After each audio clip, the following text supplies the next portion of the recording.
Now that we're situated, let's move this out of the way just for a second. I'll double click again on my motion editor, and let's take a look at this first tween that we have on the basketball.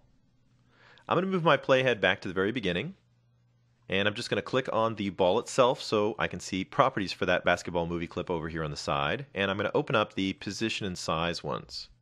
Now you can see that the X value for the ball is 275. I think that's right in the middle of the stage. And the Y value is about 58, a little bit more than 58. That's measured from the top of the screen. We can see that as my animation progresses forward, the ball does not move anywhere in the X direction. I'll click on it again down here at the bottom and you can see it's still at 275. But the Y value has increased to 260 something. Now let's take a look at what our motion editor is telling us. We'll double click and bring it back up, and we can see there's our Y value change. If I move my cursor back to the beginning of the animation, you can see we start at 58, and we can watch the value move up as we go forward. So the black line just indicates the connection between those 2 points set up by our keyframes. Now you can see that the animation has a blue dotted line on it as well. That actually represents the easing that we added on top of it. In fact, we can turn the easing on and off in the ease column here with these checkboxes. If I just remove the easing, we end up with a straight line motion. And let me pull my motion editor back. You can see that we have evenly spaced points again, so no speed changes.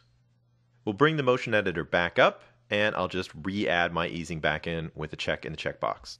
So as you can see, we can control the easing right here in the panel. We can also use this panel to change the values that are setting up our animations. Let me see if I can set my screen up so we can see the stage and the motion editor at the same time. I'm going to double click in the timeline up here to collapse that, and that'll make some more space for our stage.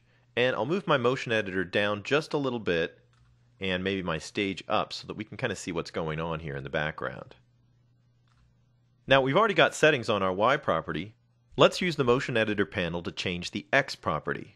I'll just click on the X value and that'll expand that graph up a little bit bigger and squish the other ones down. Now you can see the keyframes right here. We've got one at the beginning and one at the end. And actually I can grab those keyframes and edit them right here in the timeline. If I push it up a little bit, you can see that the ball is moving at the very beginning of the animation towards the right side of the stage because the X value is getting bigger. And if I pull it down a little bit, you can see that the ball will be pulled towards the left. It'll scroll if you pull down more, so we can make changes to the settings that are even bigger than what we can see. Now let's try it up here on the stage. If I just grab a hold of the basketball and click and push it left, I don't really see any live changes, but when I drop it at a new location, you can see that my graph updates so that it's actually showing the new X value that we created by dragging.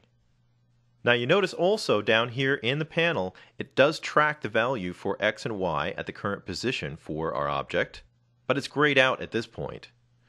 We can enable that feature just by going up to our easing and turning it off temporarily.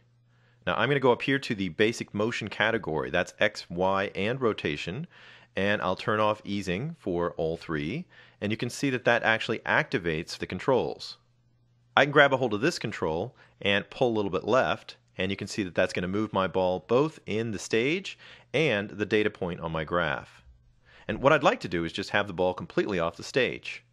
I'm going to pull it all the way left here till it's a little bit of a negative coordinate. And we can see up on our stage that the ball is right off the left-hand side.